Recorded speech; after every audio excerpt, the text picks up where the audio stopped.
O jornalista Reginaldo Silva, ele é convidado da edição da noite. Boa noite, Reginaldo, bem-vindo. Bem-vindo, Reginaldo. José Eduardo dos Santos convoca este Congresso Extraordinário para resolver a questão da liderança, é esta a expressão que tem passado. O que é que significa ao certo resolver? É clarificar o apoio do partido à liderança de José Eduardo dos Santos ou significa uma saída em definitivo dele? Bom, em abono da verdade, o que se passou hoje, de algum modo, esclareceu esta situação. Depois de ouvirmos José Eduardo dos Santos, tivemos o Comitê Central, no final desta reunião, a produzir um comunicado final. E este comunicado final, para mim, de facto, acaba por ser hoje a notícia do dia. As declarações de José Eduardo dos Santos foram feitas na abertura da reunião, mas o Comitê Central, no final, produziu um comunicado final. E neste comunicado final é dito que o Comitê Central vai organizar ou vai ter em conta uma reflexão do Bureau Político a ser produzida em abril e depois, em maio, haverá então uma reunião para se tomar a decisão final em relação à oportunidade ou não da realização deste Congresso Extraordinário que José Eduardo dos Santos falou hoje em relação, pois, à questão do seu abandono, porque, efetivamente, como nós sabemos, o presidente angolano disse que ia abandonar a vida política ativa no final de 2018.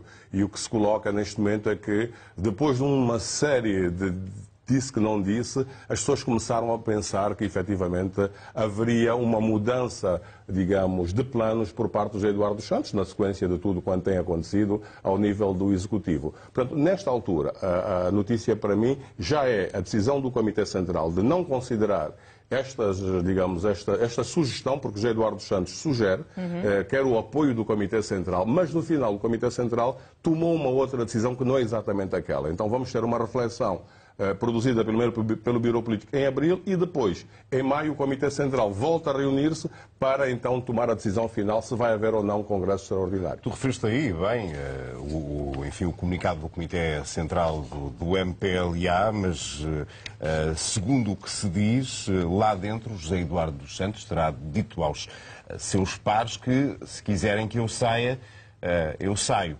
Ele terá mesmo essa intenção, ou isso dito assim dessa forma, serve apenas para calar os críticos? Bom, eu não sei muito bem o que é que se passou hoje dentro do Comitê Central. De facto, há muitas versões sobre afirmações, contra-afirmações.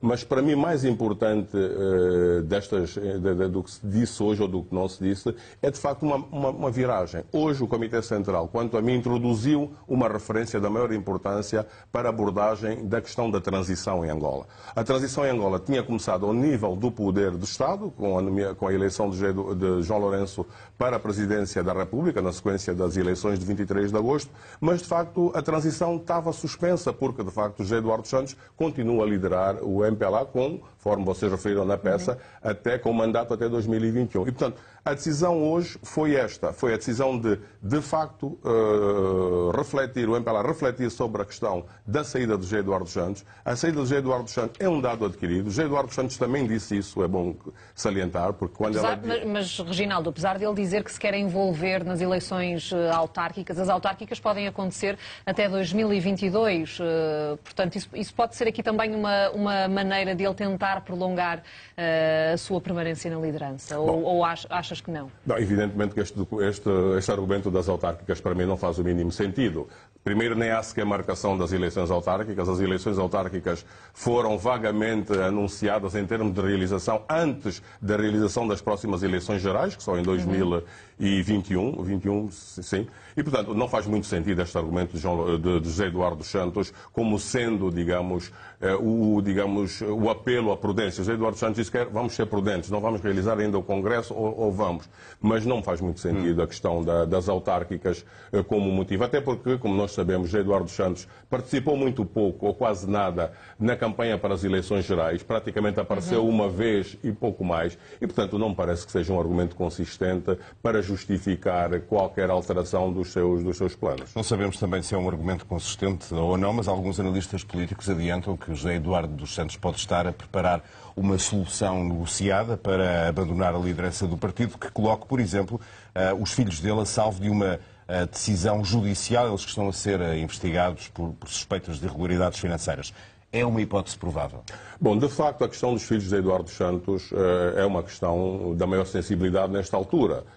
quer em termos políticos, como sabemos por tudo quanto foi dito, os processos, a saída de Isabel dos Santos, da direção da Sonangol, o processo que agora é movido ao próprio governador do Banco Nacional de Angola, o anterior governador, acusado de uma movimentação muito estranha de 500 milhões de dólares para Londres, sob orientação ainda ninguém sabe de quem. E, portanto, José Eduardo dos Santos, não há qualquer dúvida que está muito preocupado com a sorte dos seus filhos, porque José Eduardo dos Santos, como sabemos, através do seu estatuto de ex-presidente, tem garantido um conjunto de imunidades que, em princípio, lhe protegem de qualquer processo judicial. Mas em relação aos filhos, acho que sim, que há uma grande preocupação dele, naturalmente, compreende-se como pai, mas não sabemos, de facto, como é que ele vai, digamos, tentar uma solução institucional para esta situação, porque, de facto, há processos a correr.